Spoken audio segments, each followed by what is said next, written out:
Well, they're not all going to be pretty wins, but any day you can win a game is better than a day you lose a game. We'll talk about the Guardians' late inning heroics against the Tigers. Talk about some indecision maybe on Gabriel Arias' role and future with the team, and we will react to ESPN's first mock draft. It is time for Locked On Guardians.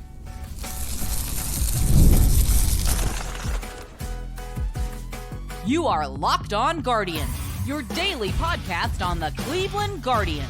Part of the Locked On Podcast Network, your team every day. Hello, everyone, and welcome to the show. Today's episode is brought to you by Monopoly Go, the fast-paced game that lets you team up with friends for tournaments to unlock awesome prizes like unique stickers for trading, cool playing pieces, and hilarious emojis for taunting your friends. So download Monopoly Go, now free on the Google Play, or the App Store. Game on.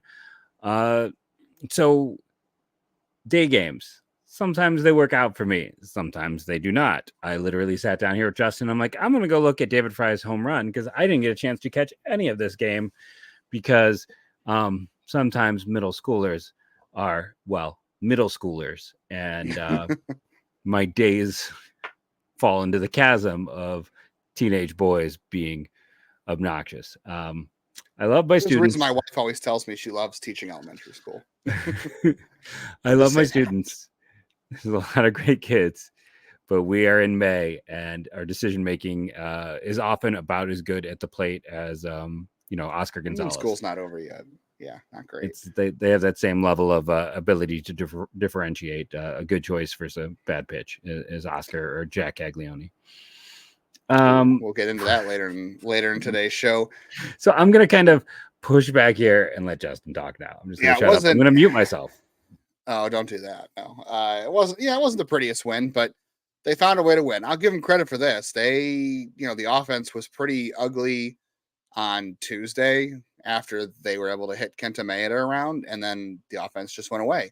And then through most of this game, the offense was non-existent. I mean, the reason they got runs in the second inning is because Andy Ibanez didn't catch the ball, and then Josh Naylor at second base on what should have been a double play, and then Naylor scrambled to third, and Fry scrambled to second, and then boom, Austin Hedges came through with an RBI. By the way, how many RBIs? What do you think the difference is in RBI this year between Bo Naylor, David Fry, and Austin Hedges? Like how much difference in RBI totals do you think they have this year? Not we know RBI is not a great way to judge things, but who are you, Hiram? What do you think the difference is? What are you doing here? Yeah, but it's interesting. I don't know. I feel like Fry is definitely number one. I wouldn't be surprised if Hedges is 2 and Naylor is 3, even though Hedges barely plays. Because Naylor just is not, outside of that one big hit that helped win that game, we have not seen too many big moments. So I feel like Hedges might have as much as the other two combined. So Fry is in first at 10. Obviously, he had the game-tying home run on Wednesday. Bo Naylor in second at 9, which means almost half of his RBI have come on his grand slam the other day. I was really off, and I forgot. Not that I forgot about the grand slam. I just didn't think logically there. No, and then Austin Hedges, 7 RBI, only 2 behind Bo Naylor. And believe it or not, Austin Hedges' strikeout rate, again, it's 33 plate appearances, so let's not get carried away here. But he has a third of the plate appearances Bo Naylor has, but he has a lower strikeout rate than Bo Naylor.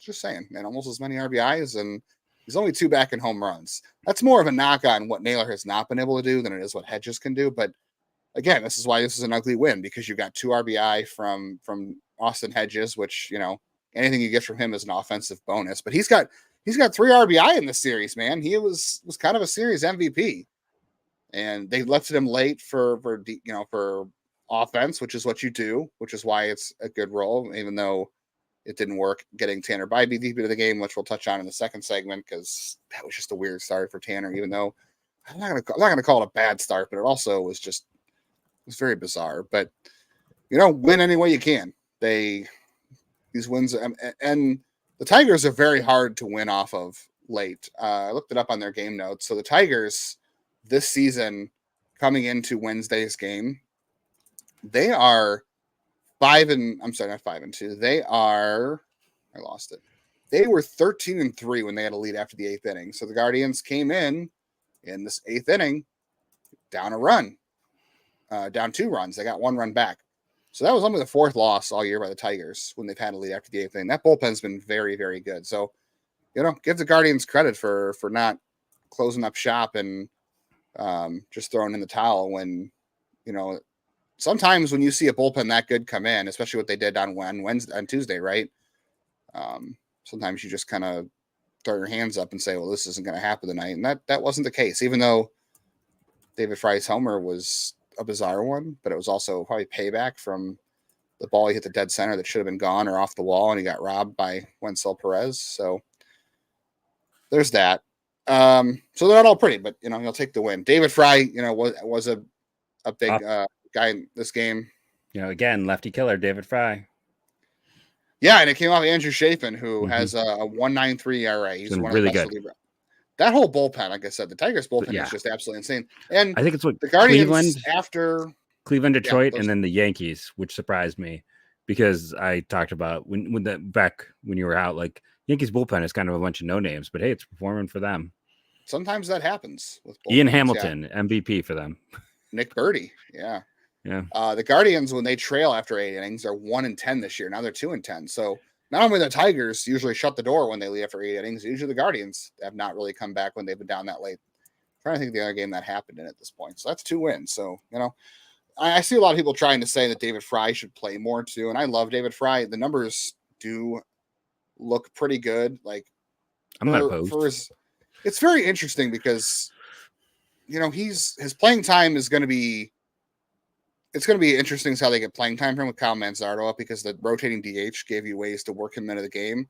But also the fact that he played left field today and then ended up catching at the end of the game shows you that you can use him in a lot of ways. So that's why I don't mind him starting against the occasional righty because he's in there long enough during a game he plays where he's going to play 2 positions and he's going to wind up facing a lefty at some point. So that's okay if you don't want to use him late, if you just keep him in the whole game. Him and Hedges both were in the game today. Like, he doesn't chase the ball out of the zone. He's good at working walks, which, God knows this team needs. And that's a good skill to have for a guy who's not really a full-timer. It's hard to do when you're not seeing a lot of pitches. And the rest of it's not great. Like, he hits the ball hard. He finds the sweet spot. The pop time's good. But if you look at the splits definitely tell you who he is. It's a 642 OPS against righties, and it's a OPS over 1,000 against lefties. Like that's who he is. That's fine. I'm not opposed to getting him some starts against right-handers just to keep him in the lineup and see what he can do and make sure he's getting enough at bats. Because if he goes too long without facing a lefty and he's not playing at all, that's not good either. But I think we got to be careful about. Because so you got to be careful about how much you're going to play him. There just aren't it's only 20% of the league. But you also have to then find the places to play him, and then that comes into the whole now that they're kind of with Kwan, Hurt, and Manzardo up, we're kind of settling into roles. So it's just I know they can play him in the outfield occasionally, have someone someone have an off day, but it's hard to find spots for guys right now. It is. Brayan Rocchio, there's been virtually no power with him. He doesn't have a home run yet. I think that was he didn't get a double for the walk-off win. It was just a single. But the power is really not there, and it shows that he's not hitting the ball hard. He's in the 4th percentile for hard hit rate. I don't think there's going to be a lot of power, at least not right now. No. He has 8 doubles this year, which actually is kind of up there in terms of. I think he's somewhere in the 20% and the upper 20th percentile in doubles. Either way, it doesn't matter. But a good game for him overall. I mean, this is a guy who's now has a 12% walk rate.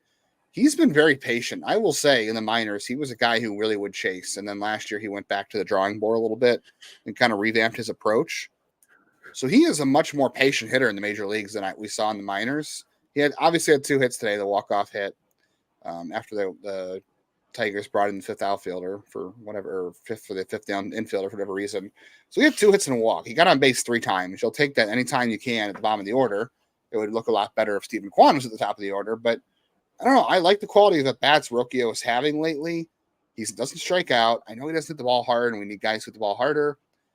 Defensively, he was fantastic in this game. He threw out Javi Baez at second base in the 10th inning because Javi Baez got caught off second as the extra runner. He made a diving play earlier in the game, I know a lot of people have said his defense is inconsistent. The biggest thing I definitely can say hit or with miss. Rocchio, it is the biggest issue he's had is the transfer from his glove to his hand. It's just a very weird tick, and sometimes his throws he kind of lacks like that internal clock. But he had a good defensive game in this one, and again, the walks look great. They need guys who can work walks in the team, as we just talked about. The quality of at bats are good.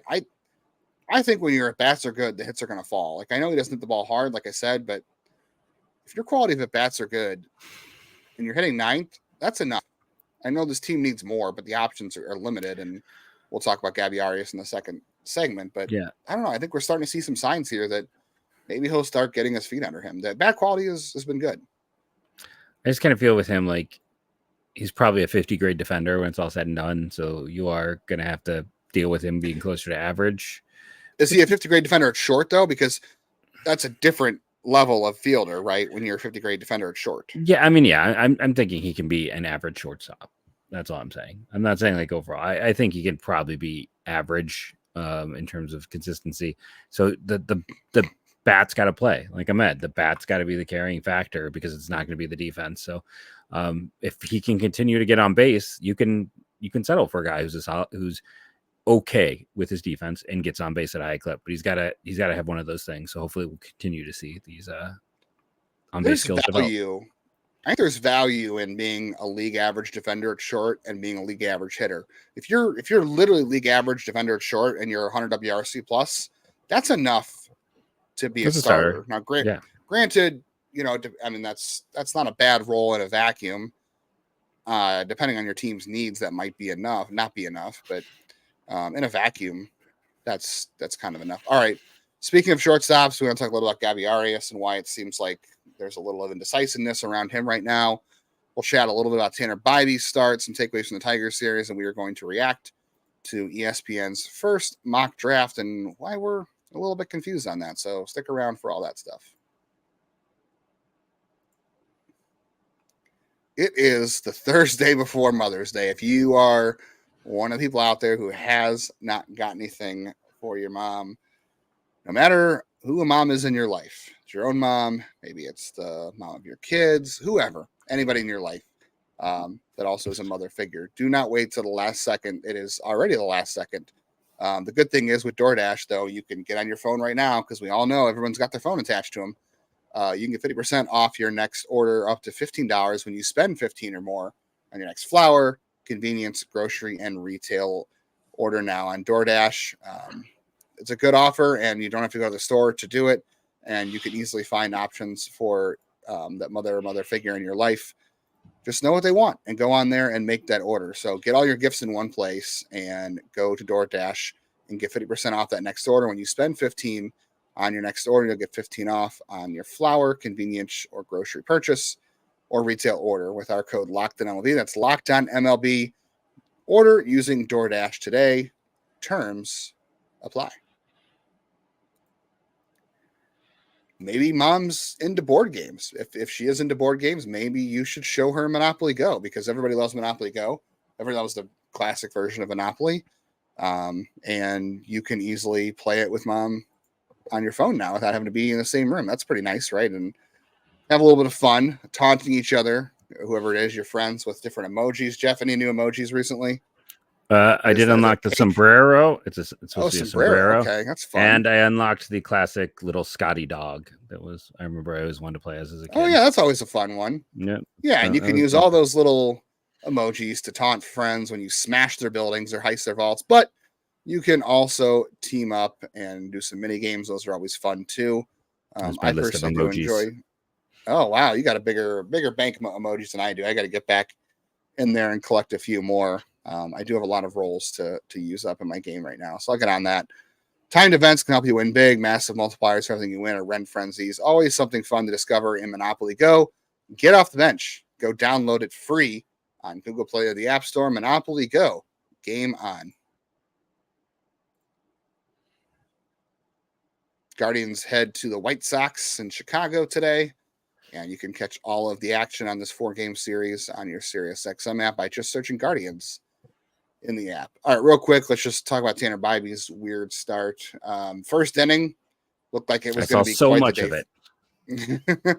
Well, I'll tell you, it was if you would have just seen the first inning, you would have assumed Tanner Bibee was going to throw a no hitter because he struck out the first 3 batters of the game, and he was using every pitch. Riley Green struck out on a changeup. Andy Abanya struck out on a slider, and he blew Wenzel Perez away with a fastball. He looked like he was dialed in today. The second inning was a little bit bumpy, but he got through it. And then the first 3 innings were good. The third inning was a little bumpy. The second inning was good. The fourth inning, I don't know. The wheels just came off. He threw 40 pitches in the inning, which I was amazed they let him throw that many pitches. And it just seemed like the Tigers were on his fastball. Like every time he threw a fastball, they were just hammering it. He left him a changeup middle to Kerry Carpenter, which he was lucky wasn't hit for a home run, which is a double. There were a couple of bad calls from the umpire throughout the game against Bibee.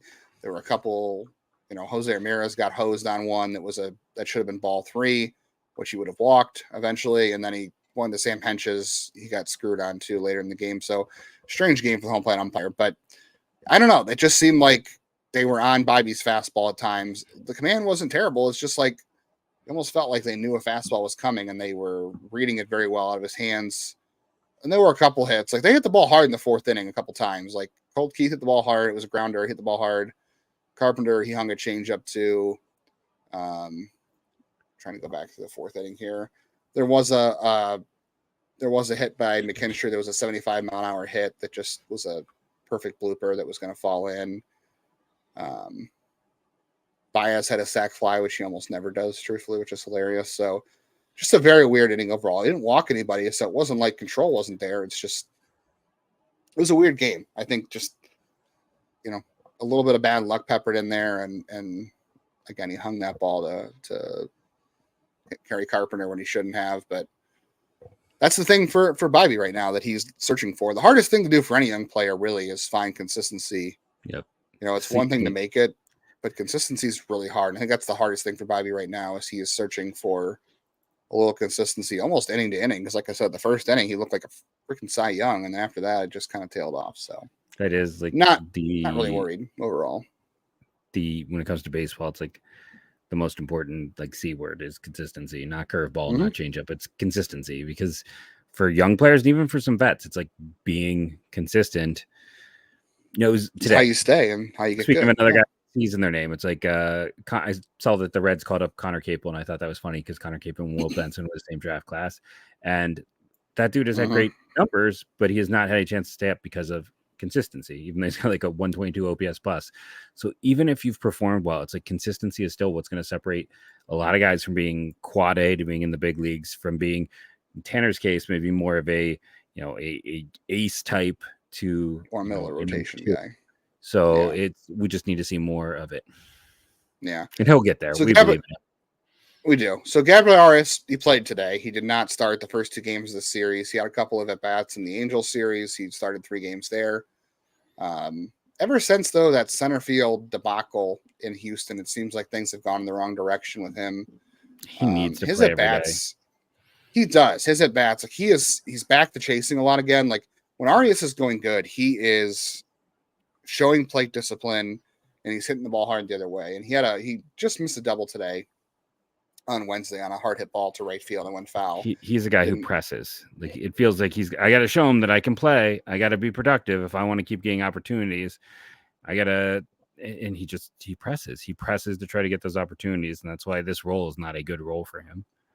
I think it can be a good role for him, but it's I think, and I don't want to say I know anything about the guy's mentality, but I think it would be. He kind of alluded to this a little bit last year about being the starting shortstop and how that made him feel a little bit more at ease, because we know the numbers against right-handers last year were fantastic. And overall this year, it's just been a struggle no matter what. He's had his moments and you could see it in there. Consistency is hard for him too. And it's just very weird. Like a utility role is normally better for a guy who is more of a veteran. And I understand that they need to get at bats for him. They need to see what's up, what he can be and what his future is with the team, but it almost feels like a bit of indecision too, because they've committed to Rocchio at shortstop and they want to give him a lot of run. And there's been some ups and downs, but like I said before, I think the quality of his at bats are good. And there's no reason not to give him that run. Once you've decided it, it's too quick to pull that plug. With Arias, though, I almost feel like it's a little bit of analysis by paralysis. Like they are afraid to move on from him because they know what kind of player he could become if he gets the chance. And because they've made some tough decisions in the past that haven't worked out, even though this year Will Benson and Nolan Jones are struggling bad, both of them, and Nolan Jones is on the IL. It just kind of seems like maybe they've made some bad decisions before. There's a little bit of hesitancy. It's just, you're right. I don't know if this is the right role for him. I want to say it could be. Like, he has a talent to do well in this role, but it's also going to be hard for him. They have to find a way to get him in the lineup every single day. And with Quan out, maybe they should be doing that, but you've got Florial and Brennan who got to play a lot. And now you've added Manzardo to the mix. I don't know. It's going to be hard. It's getting harder to find at bats for him, especially, when mixing in Fry. Like, I know this team is big on versatility, but it just seems like less and less there's a role for Arias, and maybe that's, some recency bias, but I also get the feeling of some indecision on him and his future here. Because if everything works out for him, he is what fans are screaming for. He's a 25 home run right-handed power bat who's also, Gold Glove potential shortstop. Yeah. And the ceiling is so high. And yes, he got a run last year, and against half of the split, he was utterly fantastic. So I understand why they're afraid to give up on him, but they're also not playing him, and he needs that. And if you're not going to play him, I also don't. I think demoting him would also probably send a wrong message, and there's no good answer here. And that's why, I know a lot of people jump in the comments about my offhand comment yesterday, where I'm like, he's kind of done. It's like, if you think Rocchio is the guy, and you're going to play Rocchio for the rest of this year at shortstop, then my personal opinion is I know they need a right-handed bench on the bat, and while Daniel Schneemann is absolutely destroying AAA, he's another lefty. I think there's a point where you try to see if Arias can maybe net you a fifth starter, or if Arias and a reliever can net you a fifth starter, because you're not doing him any favors. And it's just, you need the pitching. You need pitching, and his defense alone with his power potential is still intriguing. And a year ago, the guy killed right-handed pitching. So there's going to be a team that bites. And if you are committed to Rocchio, then you can't hedge your bets, and you can't be afraid of failing again. If they are actually afraid of a trade blowing up in their faces, then that is a real bad message for yeah. I'm not saying that's the case. I'm just saying it just kind of feels like it, because it doesn't seem like they said they wanted him to play all over every day, and then he sat for 2 days. It just seems like it's going to get hard to work all these guys in at some point. Like, Laureano shouldn't be playing at all at this point, but you committed the money to him, so it is what it is. By the way, this year, this is why you can't take small samples seriously. Also, why platoon splits are so tricky. In 21 plate appearances, Arias this year has an 809 OPS against lefties and a 530 OPS against righties in 54 plate appearances. So, that's why it's hard to make a decision, because last year he was great against righties in a bigger sample, and he sucked against lefties. And then this year, he's great against lefties in a small sample, but not good against righties. So that's why it's so hard to make a final decision on him. It is, but I will say this just real quickly, because I know we got to go to break. A year ago at this time, we were saying the same thing about with Stephen Kwan, where his splits had reversed before they normalized. So that is the danger of the small sample. Yeah, but it's just so hard to get a read at this point. All right, we got to talk about the mock draft that came out on Wednesday from ESPN. We'll give our thoughts on that as well, and maybe some takeaways from the Tigers series if we have time. So stick around for all that good stuff. Well, let's talk about the good people over at Prize Picks. My basic understanding of them and what's great about Prize Picks is it's you versus the numbers. It's not you versus a math genius. It's not you versus the guy who's run a million simulations. Most daily fantasy is you pick a team and you have to compete with everyone else to see who gets the most points. No, it's pick more, pick less. It's that easy. That is their theme. That is what they say. And the reason they say that is very simply because that's all you're doing. You pick a stat category, you go through, and you're going to type more or less in for whatever stat. It might be a player score. It might be player score. It might be something like rebounds, RBIs, hits. So download the app today. Use the code LOCKEDONMLB for a first deposit match up to $100. Again, download the app or use the promo code LOCKEDONMLB, all lowercase, all one word, for a first deposit match up to $100. Pick more, pick less. It's that easy. just as easy as it is to find the Guardians on your SiriusXM app to listen to all the action in Chicago this coming weekend. Just search Guardians on the app. Very quickly, I'm going to say from this Tigers series too, before we get into the draft stuff. Tigers look like the Guardians a year ago, where this team has very decent stretches offensively, and there's some young players they're trying to get going. Obviously, Torkelson's having a rough year, and Colt Keith is off to a rough start, but Green looks like he's emerging. Wenzel Perez has been good okay so far, and Kerry Carpenter has been solid, even though I don't know how long it's going to last. I have doubts about the swing. McKinstry is okay. Baez is just cooked, but like they have an inconsistent offense, but the pitching here is so good. The starters look great. Reese Olson was good. The bullpen's good. This is a team I don't think it's going to go away this year because of their pitching. So I think the Tigers are for real. And I think that's a good series win for the Guardians, by the way, because that's not a good bull. That's not an easy bullpen to battle back against, as we saw Tuesday night. All right. Draft stuff. Before we get to the draft stuff too. By the way, Franco Alaman on Wednesday left the Clippers game with an injury. His velocity was down early. He was kind of like stretching his arm out in some plate appearances, and then he threw a pitch, and then it was like 91, 92, and he was shaking his arm and trying to stretch it out, and they pulled him from the game at that point. So hopefully he's okay, but not a great sign the velocity was down, and he was having some arm issues. So never know. All right. ESPN Mock. If you don't have an ESPN subscription, you haven't seen it on Twitter, whenever they had Travis Bazzana going number 1 to the Guardians, but they said right now they think it's between Bazzana and Jack Caglione, and mention don't love that. Don't love that for a variety of reasons, which we'll get into.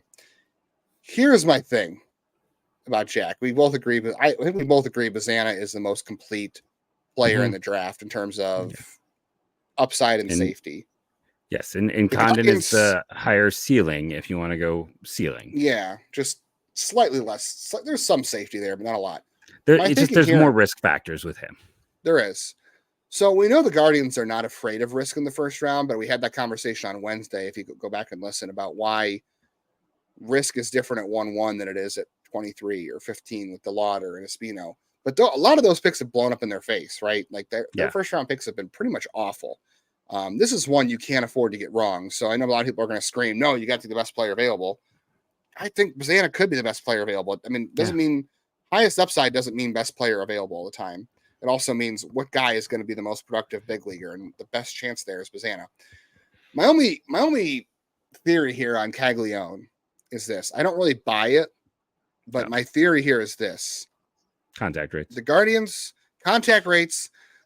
have a lot of hitters who are very aggressive, like Naylor, Freeman, Brennan. These are guys who aren't very patient hitters. They make a lot of contact on pitches they shouldn't sometimes. But so that hasn't scared the Guardians. The problem is they're doing that at the pro level. This is college, so it's only going to get worse for Caglione. Like, he might be a unicorn, and we know the Guardians have gone after unicorns in the draft. But if you are seriously considering Caglione at 1-1, then it has to be as a two-way player. You can't justify taking him 1-1 if he is just a first baseman, because at that point you might as well take Nick Kurtz. So the only way the Guardians seriously are considering Caglione at 1-1 is if he's a two-way player. And that to me is an even bigger risk than taking him as a first baseman overall, because there's so many people who just want to say, oh, he's American Ohtani. He's American Ohtani. That is ridiculous. He is a generational talent. You cannot think that way. No one is Ohtani. That is 100th percentile outcome. There's a reason all these projection systems do, 50th percentile outcome and 80th percentile outcome, because there's a different outcomes in these guys' careers based on what they've done. And Caglione's outcomes are so wide. They're great and they're bad. There's no in between. His last home run, his 27th home run, if he swings at that pitch in the minors, it's a foul ball or a fly out. He's not talented. He's obviously a very talented player. He's a talented player, but like, he might have the most upside in the class. He might. But it's a huge risk. Huge risk. There's so much gamble with it, and then there's just that approach is an ugly approach, and he's a first base only prospect, and guys don't change approaches. That's one of those things we kind of know is if he swings like that Brennan, now, Freeman, he is always going to swing like that. And right now, college baseball is weird. The whole debate of hot bats is for another day. There is so many accusations. There is, and there's so many accusations of like hot bats and cheating and lots of things going on right now that it's kind of crazy. And to the point that like we'll hear 3 new stories a day. We can't even react to all of them. So everything is kind of thrown out the window to a degree this year. Teams don't know what to make of numbers. Teams don't know what to make of performances. So I think like right now, when you look at that, it makes the Cape Cod more valuable, and it makes what Hagen Smith is doing all the more unbelievable. I think for pitchers who are excelling are getting a benefit from this, but hitters, we are seeing home run records are being broken at a rate we have not seen in the sport of baseball since the steroid era. Now, I don't think anyone's on steroids, but something is occurring with the bats and the balls, and they might both be being messed with, based on what report you want to read. And teams might have cameras in the dugout. Yes, in the SEC. And, I mean, a team was maybe busted, maybe not busted. I mean, you can go, but Jordan Beck, it's on record. I mean, he got busted a few years ago at Tennessee for using a loaded bat. Because he claimed the sticker fell off. Yeah, I don't know. Yeah. You know why the sticker falls off? You pull the sticker off, and then because they claim you can't re-stick it a second time. Yeah, it's very weird. So basically, it's a new thing. Is like, so you test a bat, then if you can take off the sticker now without it losing its stick, then hey, you're fine. But there's so much weirdness that the Cape data matters more, and pitcher performance matters more. And this story is just accelerating daily. Like, what is going? Because again, there are more home run records being broken this year than the last almost decade combined. It's ridiculous. There is clearly something up. You know, I don't know what to make of it. I don't know what's going on. But I mean, we can't even share everything. We know it's the thing. We have to sit on stuff. So it's really interesting. It's really sorted, and we can't spill the tea because we can't confirm it. That's just kind of the rules. Yeah, I mean, nobody can, because nobody really wants to cover the story because I don't know. And teams don't want to point fingers because they're afraid of the finger being pointed back at them, because they might all be doing it. Like, that's the thing. There might be multiple teams doing this, and I don't know. But again, I'm going to go back to the thing with Caglione is if you're drafting him 1-1, then you believe he's a two-way player. And to me, that is such a massive risk. If that blows up on you. Who's actually a two-way player outside of Ohtani? No, and you want to know what too? Anybody who else is there? Is there anyone else? I haven't seen any draft expert. You and I don't. I mean, I'm not calling myself an expert. You're more of an expert than I am. Yeah, I'm not. You don't believe he's a two-way player. I just think it's too hard to do. Like, I think he could be either, but he's got to focus on it. There's no draft analyst out there that I've read yet that thinks that he is a two-way player at the next level. Everybody believes that he is a bat first player at the next level, that maybe he's a reliever at best, but even that's not guaranteed. I just don't believe you can take that kind of player 1-1 overall. If he turns into, Todd Helton or whatever, that's great. But that's the 100 percentile outcome. There's a reason these teams believe in these outcome things. And it's just like, I don't know. Bazana has upside. He's safer. Also, let's point out that the Guardians are very tight-lipped, so this source definitely didn't come from the Guardians. Also, could be posturing to get guys down the board. Or if it did come from the Guardians, you're also trying to push down bonus demands, because the idea is you want this deal done before the draft starts, so you know what money you've spent on the first pick, and you know who you can push down to the second round. Right, it will be. 100%. That's why you want to do it. You want this deal done before the draft, so you know how much money is off the board and who you can push down to the next pick. So, like, there's a lot of posturing here. Yeah, we don't have a ton of time, but a real quick story is, if you can go back to the year they didn't get Ross Kivett signed, they lost the deal in place. That extra bonus money caused them not to be able to sign Heath Quinn, who was their 11th round pick. They've signed every 11th round pick outside of Heath Quinn. That's the reason. Everything is set up to the dollar. This team spends beyond. And, might be trying to get someone like Mike Sirota, who at one point in time I thought would be their pick if they're picking 8th overall. But we'll have time to talk about such things later on. Sure. So many names, so much fun. And again, your team's in first place, so that should probably be our primary focus too. Want to thank you all for joining us, rating and reviewing, downloading, it helps.